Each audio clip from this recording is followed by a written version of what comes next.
History is written by the powerful, but sometimes it is destroyed by them. In the 20th century, during the rise of authoritarian regimes, one dictator became obsessed not only with controlling the present, but also rewriting the past.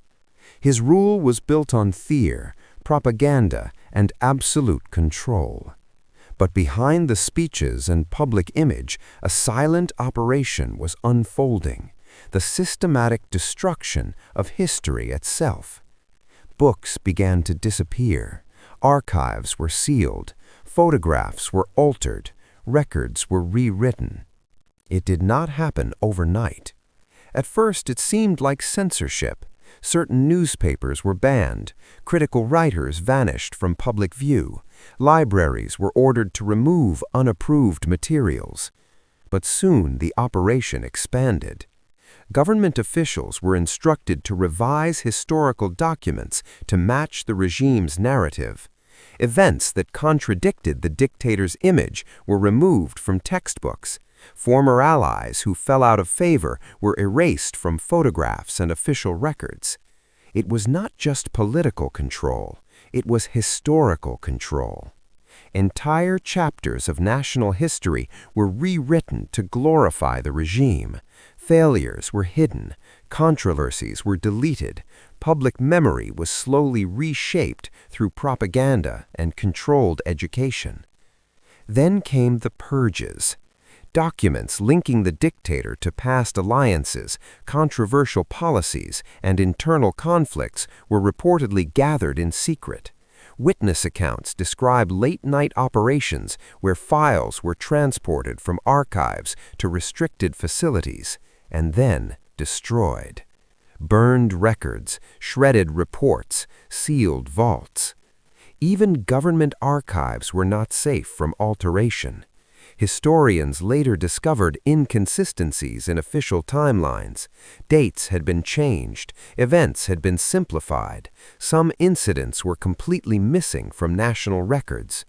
Photographic evidence was also manipulated. Individuals who once stood beside the leader in official images were quietly removed, as if they had never existed. This level of historical revision was not accidental, it was strategic.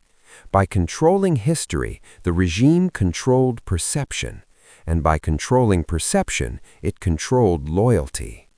Citizens growing up under the regime only learned the approved version of events. Alternative narratives became rare, dangerous, and eventually forgotten. But history has a way of resurfacing. After the fall of the regime, hidden archives began to reappear. Researchers uncovered partially burned documents, original manuscripts, and unedited photographs that revealed a very different version of the past, a version that had been deliberately erased.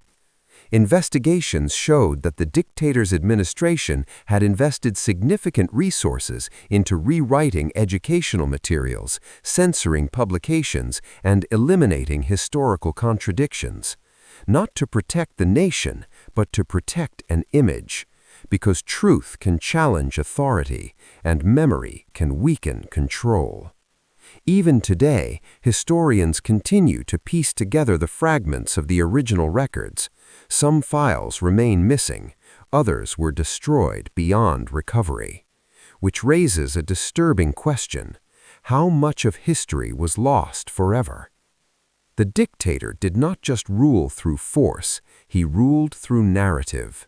By burning history, he attempted to burn accountability. By rewriting the past, he attempted to secure his legacy.